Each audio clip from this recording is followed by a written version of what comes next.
And we just have two of ours that have just gone to Ethiopia. And so, Brother Eston, where art thou? There you are. If you want to begin us? Sure. If you want to come up and share with us about your adventures there, and then your mom will just come on up after you're finished. Now, Eston, as I said, I give you a warning now, buddy. I know I'm long-winded. Don't go over an hour. Okay? All right. All right. There. Do I use a microphone or no? That one right there will get you. Oh, okay. All right. Good morning, everybody. Good morning. I want to say thank you for allowing us to represent Forest Hills on our mission trip. Without you guys, that would not have been possible. So we are very appreciative of it. So I reckon I'm just gonna run y'all through what happened while I was there. Me and my mom, we left the Sunday before the mission trip to drive up to her parents' house, so we would be a little bit closer to the airport, but we still had to get up at 2:30 Monday morning to make it to our first flight in Charlotte. But when we got to the airport, what time we get, like 5 o'clock, 4:45, 5 o'clock? We got to the airport in Charlotte to find out that our first flight had been canceled or set back until sometime that afternoon. They didn't have a time yet. They just said it'll be sometime this afternoon. But we had a connecting flight in Washington, D.C. that was supposed to leave at 11 o'clock. So we were like, well, that's not going to work. If this plane isn't leaving until after lunchtime, there's no way we're going to be in D.C. before lunchtime. And so my uncle was very calm and talked with the flight people at the airport and got us on another flight that was supposed to give us like 30 minutes. We were supposed to land at 10:30 and take off at 11, which doesn't really work in airports. But somehow we made it to the gate that we were supposed to get onto the Ethiopian Airlines in Washington, D.C. And they were like, sorry, your visas are not correct. Y'all aren't getting on this flight to go to Ethiopia. And we were there for maybe 45 minutes. The plane was supposed to have taken off, but it never left. And somebody in some office in Ethiopia called the airport and was like, put those 12 people on the plane. They're coming to Ethiopia whether or not they have visas. And so after holding that flight for 45 minutes, they put us on the plane and sent us to Ethiopia. Well, we get to Addis Ababa, which is the capital of Ethiopia, and they're like, sorry, you're not coming in, you don't have visas. We're putting you on the next flight out of here. And we're like, all right, I guess, and I just got off a 12-hour flight, and I'm sleeping on the floor of the airport because I was extremely tired, and I didn't care what was going to happen next. I was just trying to get some rest.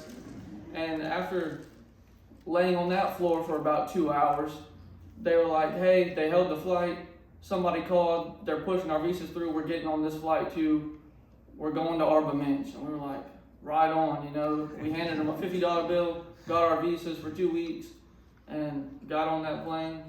And then we landed in Arba Minch, and they're like, hey guys, your luggage never left America, y'all don't have any luggage. And we're like, okay. This is crazy. And they're like, it should be here by tomorrow, but just wear what you got. And we were like, well, we don't have any other plan. I'm just gonna wear what I have. And so we get there and we don't have any clothes. So the next morning we go to do our leadership training, which is what we were there to do. And the clothes that we wore on the airplane, slept in, and were wearing that day. So we didn't really look presentable, to say the least. But I was told that I was going to be working with the youth. So I was prepared to lead some young kids. They said, we already have all the material there. It's already translated for y'all. You don't have to worry about anything. Don't plan anything.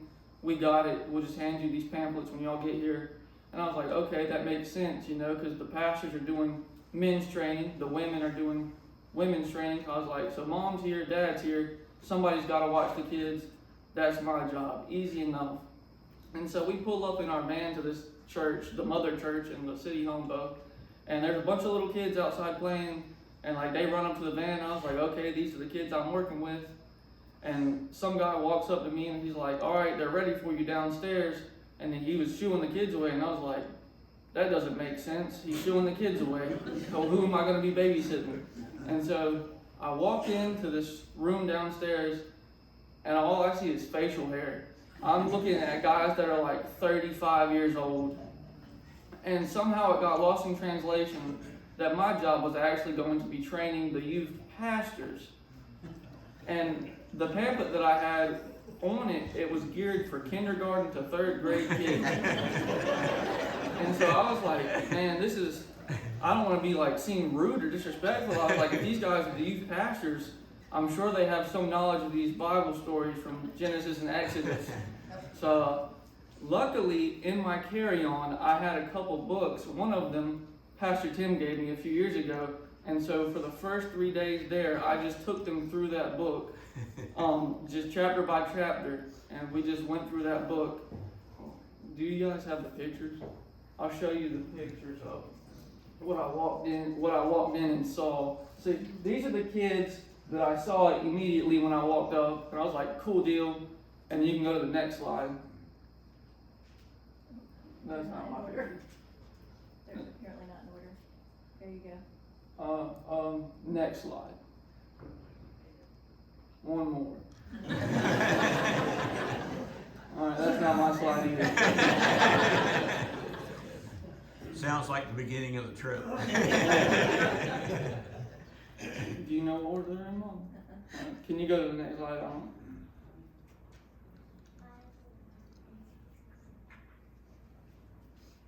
That's okay, go ahead. Okay. Well, anyway, this is the youth. Okay, this is who I was working with. They don't look like high schoolers, but they were very attentive and very forgiving of me not being dressed to teach the first day. But they were very quiet the first day. Nobody talked at all.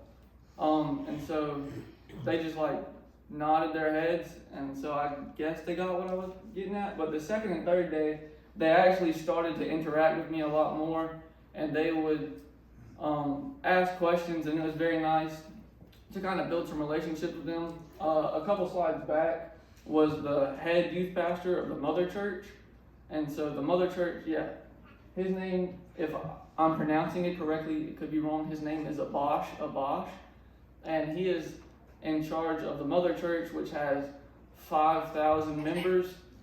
And from that one church, they had 108 daughter churches that had sprung off just in this one community. And so anytime they had a community-wide event, they all gathered at the one church in Hombo. And he was kind of the elder of all the youth pastors in that area.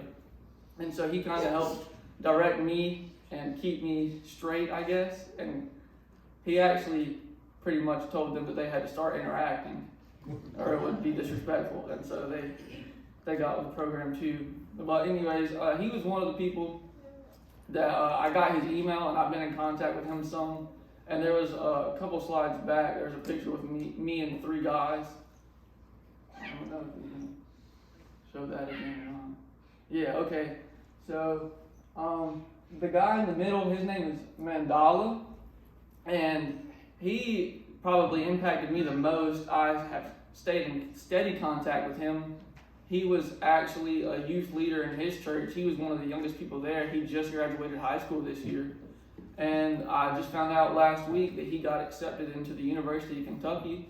And there's a big chance that he'll be coming to the stateside to go to school here next year. And then y'all's far right, that was my translator for the leadership training. His name is Johannes. He was a really cool dude. He liked to play tricks on me. The first time that I met him, he got on the van and he just started speaking in their native language, which is Amharic. And I didn't know what he was saying. And he's like, oh, yeah, that's right. In English, that means my name is John. And I was like, appreciate it. He's like, yeah, I just wanted to see what you knew. And I was like, nothing. I don't know Amharic. Until today, I didn't know Amharic was a language, buddy. And he was like, well, I'll teach you everything you need to know. And he really looked out for me a lot. And the picture of the little boy on the far left, he was one of the boys that I met when I first got to Hombo. and they would get in trouble if they stuck around, and basically the older people were saying that they would disrupt us, but he would hang in the window of the room that I was teaching in, and he couldn't see, but he would jump up and grab onto the windowsill and just hang there for like 30 minutes at a time until somebody would come and shoo him off. And then he'd come back 5 minutes later just to hang out and watch what everybody was doing. So that was my first 3 days there, just doing the leadership training. And then in the afternoons, I got to go out on a truck, just a big truck, and go into the marketplace, and we just did like marketplace ministry, where we would play music to gather people around, get them interested. So the loud music and 4 or 5 white people in the back of the truck got people really interested in Ethiopia, because that wasn't something they saw every day. And so that was the first time I spoke on the truck. We were in Shawnee that day. And you can't really see in that picture, but there was a few thousand people standing in front of me, and I really don't like talking in front of people, so that was difficult to say the least. But I just shared my testimony right there, just a short 2 to 3 minute testimony. And then one of the pastors would come and give a 5 to 10 minute presentation of the gospel, and then give an invitation, and you would see like great responses to the gospel. It was awesome to see that. But the first day I actually had it easy, because all I had to do was share my testimony, because I wasn't on a truck with my mom and my uncle. I was kind of by myself, not with people that knew me. But then I guess my uncle found out that I only shared my testimony one time, and he's like, the next day Eston's going to come with us. And I was like, all right, I can share my testimony again, no big deal. And then my mom shared her testimony, my uncle shared the gospel, and he's like, all right, Eston, the next time you're giving the gospel presentation. I said, no, that's not what I'm doing. And he said, yeah, it is. Just watch what I do and do what I do. And I was like, no. See, when I signed up for this trip, I was told that I was going to have to give my testimony. And I was like, I can do that. You know, that's the easy stuff.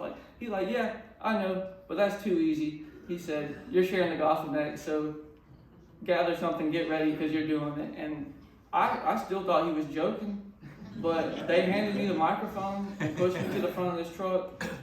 And so I had to give a 10-minute gospel presentation and then give an invitation, and apparently I was leading people to Christ. I don't really know what was going on. I was just there talking.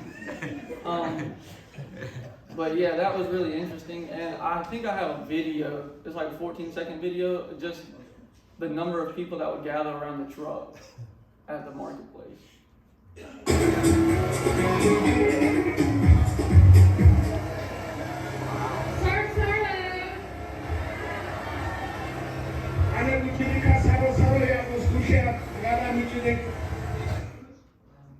But yeah, when she said sorrow, sorrow, that's just hello in Amharic.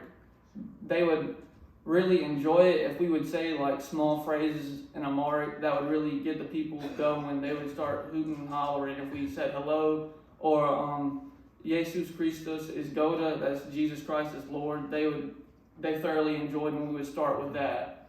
So yeah, I think my mom wants to share a little bit more about the marketplace. Yeah, I'm gonna share whatever you don't share. Well, that's all I'm going to share. Thank you for allowing me to stand up here and talk about Ethiopia.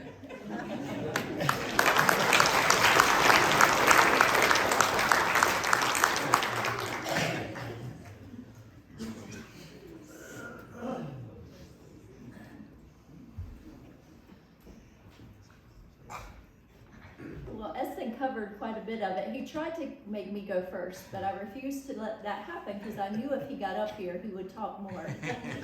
And so, if you want to, I'm just going to run through a few pictures. If you want to go back to the beginning, and then I'll just kind of talk. Okay, you can go past that one. That's Eston with the.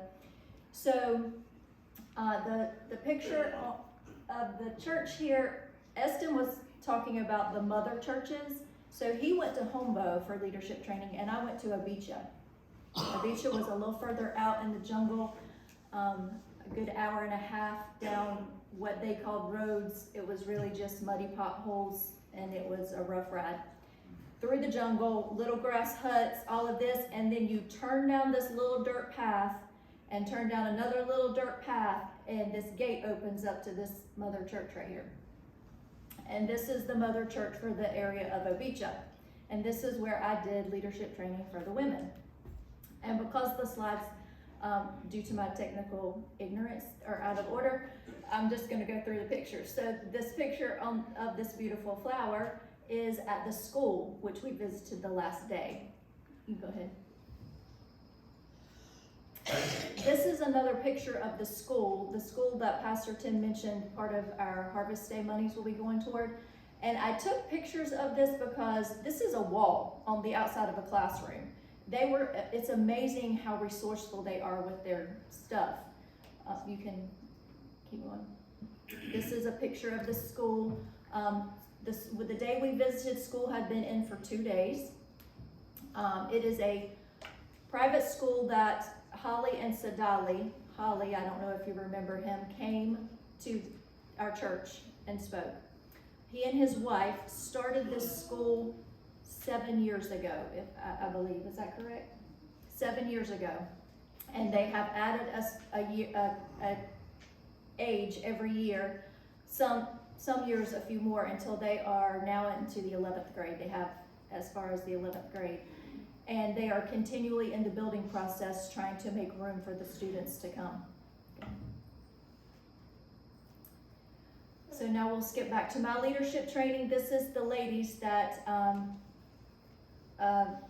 myself and another girl that went with our team, these were the ladies that we spent 3 days with. Some of the sweetest ladies that I have ever encountered in my life. Now they came together from all over Ethopia. Very few of them knew each other, and they walked for kilometers there, miles and miles and miles to get to this leadership training. They didn't get to ride in the vehicle like I did. This little boy here, we encountered in one of our days in the marketplace. He is 12 years old, and we just happened to see a little crowd gathering around where we had stopped, and noticed that this little boy was standing there with a Bible in his hand, just going at it. He is sharing the gospel. And so Holly, the missionary, got down and went and talked to him, and he told Holly that he had told his parents, I don't want to go to school. My call is to share the gospel. So he goes out into the marketplaces, him and another fella, which is a little bit bigger than him. The other fella gathers the crowd around, and this little boy preaches the gospel. It was phenomenal. They ended up getting up on the truck with us the last part of the trip and kind of riding with us, but it was awesome to see that. So anyway. So the little girl in the picture, kind of like Eston had his fellow that hung in the window, this little girl, same, they would shoo the kids away when it came time to start the leadership training, but you know, this is the jungle and there's little villages everywhere, so kids are just running to see these white people that are, you know, coming in vehicles. And this little girl, I have no idea how old she is, was there every day of leadership training, and she would sit outside on the little cement block and just watch. In the rain, it rained today, she sat right there in the rain and watched us as we did our leadership training. And she was not intimidated in the least by adults or children. It seems to me she kind of ran the show in the children's department there. Then on the other side, Wednesday, Thursday, and Friday we did leadership training, and then went into the marketplace in the afternoons. On Saturday started our crusades, where we gathered, and so there was a crusade in Ethopia and a crusade in Humbo in the mornings and in the afternoons. So I started out in Ethopia on Saturday morning, and they would come from all the area churches to the mother church, marching, dressed, choirs dressed in their garb. And this, I don't know that you'll be able to read it from there, but this sign, one of the choirs that came had made a sign, and it says, "Welcome to our Ethopia area church, and we thanks for your coming. "We wish you good day," in beautiful handwriting, but numerous choirs marched in dressed in their robes. It was not cool there, it was warm, and they were dressed in these robes and marched and came in and sang for us. It was phenomenal. Okay, next slide. This is a picture of the crusade in Humbo in the afternoon. So Abicha was a little further out in the jungle, a little more primitive. So a few fewer people. Abicha was a little closer to the city, Soto, and so there was more people able to come to the crusades. And I don't know if you can tell from where, but you see the little boys up in the trees? They climbed up in the trees so they could see the crusade. But that is a field just packed full of people, probably about 10,000 people. Okay, go ahead. So this is just me teaching one day. Okay. On the first day of crusade in Obicha that morning, we were able to give Bibles out to the ladies who came to the leadership training. And so on this side here is just one of the ladies. She was obviously in the choir of the church that she came from. And we had about 45 to 55 ladies for 3 days of leadership training, and we were able to present them with the Bible. Some of them had never had a Bible, so that was a true blessing. And then this is just us in the marketplace, and just people everywhere. It's like thousands and thousands and thousands of people. Go ahead. This is the back when I showed you the mass of people at the crusade. This is what it looked like before they got there.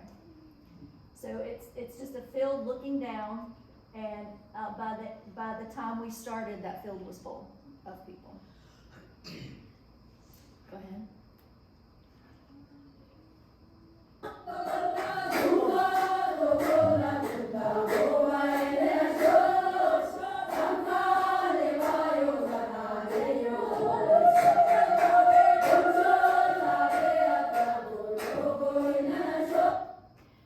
I had to put that on there because that was my favorite song. This is our ladies leadership training, and one of the days I gave them opportunity to share their testimonies if anybody wanted to share. And one of the ladies in there told us that she led worship in her church, and so I asked her to come up and lead us in song. Well, could she just lead us in a song? Well, this is the song that she led us in. Well, it got stuck in my head like the whole trip. I didn't have a clue what I was singing, and probably the words I was saying were not correct. But the whole trip I was singing them, and so the last day I asked her to come up and lead us in worship so I could video it, and y'all could just see. That is just a little bit of the excitement that happens when they worship. That's just the ladies singing with no music. She's leading, and I don't know if you heard, like right there in the middle with them doing that little, yeah, when they get, that's like their amen. And another amen, I asked after a few days, because when the preachers would be preaching, you would see mostly the ladies, they'd be like, amen. And they were like, so I said, is that a cultural thing? And they said, they're receiving it. Like they're taking it in, like for sure, amen, that's mine. And I was like, I like that, I'm gonna take that. So anyway, just real quickly to get numbers for you. We were able to share the gospel in the marketplace 29 times. We had 12 people on our team. 4 ended up not being able to go due to COVID or medical issues. And so there was 12 of us, and we had opportunity to share the gospel in the marketplace on those trucks 29 different times, which probably equals well over 200,000 people that heard the gospel. We led 12 leadership trainings from our team, 6 crusades, and 2 revivals. And one of the things that I shared with Pastor Tim that was very impactful to me is the last night of the crusade in Humbo. They had the people that had come to the leadership training, obviously, were at the crusades, and they had the young young men leadership team, kind of trainees sitting over here, and in walks these 6 elders, older gentlemen. One of them was in his 90s and he was walking with a cane. And they called the young leaders up and presented them with Bibles. The older men presented them with Bibles and then prayed over them. And what they were doing was passing the ministry down to the younger leaders. And it was phenomenal to watch. The 91-year-old elder called each one by name and handed them Bible and prayed over them. And then the elders surrounded these young leaders and prayed over them. And then they called our team up and prayed over us. And that was the most humbling and awesome experience, to have this 91-year-old man who had been in ministry for years. So yes, we went there to do ministry, but we were blessed beyond measure. And we could not have done it without your support. And so we thank you very much for the opportunity. And to God be the glory for the lives that were changed. Thank you.